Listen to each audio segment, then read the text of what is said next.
കോലഞ്ചേരി തമ്മാനിമറ്റത്ത് ഇന്നലെ വൈകിട്ടുണ്ടായ മഴയിലാണ് ഈ കാണുന്ന തരത്തിൽ വലിയൊരു ദുരന്തമുണ്ടായത്.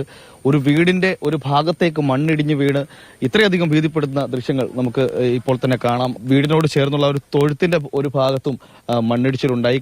സമാനമായ രീതിയിൽ കഴിഞ്ഞ മാസം 26-ാം തീയതിയും ഇവിടെ മണ്ണിടിച്ചിലുണ്ടായെന്നാണ് വീട്ടുകാർ പരാതിപ്പെടുന്നത്. ചേട്ടാ, എപ്പോഴായിരുന്നു ഈ അപകടം? വൈകിട്ട് 6:30 ഒച്ച കേട്ട് ഓടി മാറുമായിരുന്നു. കൊച്ചുണ്ടായിരുന്ന മുറിക്കകത്ത് ഓടി മാറിയതുകൊണ്ട് ഓടി മാറിയതുകൊണ്ടൊന്നും സംഭവിച്ചില്ല. പൊടി പുകയായി പോയി. നല്ല രീതിയിൽ ഭിത്തി പൊളിഞ്ഞ് ചാടിക്കപ്പോഴത്തേക്ക് ഇറങ്ങി ഓടി. അവൻ ഇറങ്ങി ഓടി. വീണ്ടും തിരിച്ച് ഓടിച്ചെന്ന് വെച്ചാൽ ബാഗ് എടുത്തോണ്ട് ഓടണത്. അത് കണ്ടോണ്ടാണ് ഞാൻ ഒച്ച എടുക്കണേ. പിന്നെയും അവിനാശ് ഓടി രക്ഷപ്പെടുന്നതിനിടയിൽ തിരിച്ച് വീട്ടിലേക്ക് വീണ്ടും ഓടി. എന്തിനാ വീണ്ടും ഓടിയത് റൂമിനുള്ളിലേക്ക്?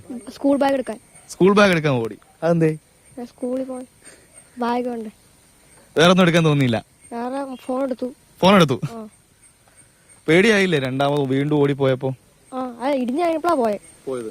എവിടെ കൊണ്ടുവച്ചു ബാഗ്? കൂട്ടാൻ വീട്ടിൽ വെച്ചു. അതാണോ അവിനാശിന്റെ മുറി?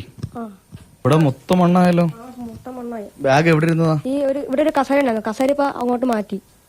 കസേര പുറത്താണ് ബാഗ് ഇരുന്നത്. അയ്യോ, ഇവിടെ കല്ലൊക്കെ കിടപ്പുണ്ടല്ലോ. കല്ലടക്കുണ്ട്. അവിടെ നിന്ന് ഒരു ചോർച്ചയാണ്. ഇങ്ങനെ നേരത്തെ വീണപ്പോ എല്ലാം ഇങ്ങനെയായിരുന്നു. പിന്നെ ഇന്ന് രാവിലെയാണ് ഇത് ഇങ്ങനെ ഇവിടെ ഒരു വിള്ളലുണ്ടായിരുന്നത്. നേരത്തെ അവിടെ ഫുൾ പൊട്ടിയത്. ഇപ്പൊ കട്ടിൽ മാറ്റിയുള്ള ഇവിടെ ഒരു വിള്ളലുണ്ടായിരുന്നു. കട്ടിലെ ഫുള്ളായിരുന്നു കല്ലും ഇഷ്ടികയൊക്കെ ആയിരുന്നു. രണ്ടാമത് തിരിഞ്ഞോടുമ്പോ മോന് പേടിയില്ലായിരുന്നു വീണ്ടും മണ്ണിടിയൊന്നും? ഉണ്ടായിരുന്നു. പക്ഷെ അവിടെ ആയിരുന്നു അപ്പൊ വിള്ളല്. ഇവിടെ അടുത്തായോണ്ട് അത് എടുത്തിട്ട് പോയി ഓടി. രണ്ടും കൽപ്പിച്ച് ഓടിയതാണോ? അത്രയ്ക്ക് ഇഷ്ടമാണ് പഠിക്കാൻ? മോൻ ആരാകാനാണ് ആഗ്രഹം പഠിച്ചിട്ട്? ഡോക്ടർ ആവണം. ഡോക്ടർ ആവുമോ? അതിനുവേണ്ടിയാണ് തിരിഞ്ഞോടിയതല്ലേ?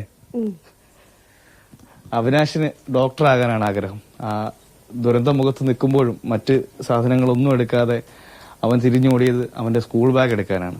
അവിനാശ് ഡോക്ടർ ആകട്ടെ. ക്യാമറമാൻ ജോയ്സിയാറിനൊപ്പം ആദിത്യ രാമനക്കുട്ടൻ, മാതൃഭൂമി ന്യൂസ്, കൊച്ചി.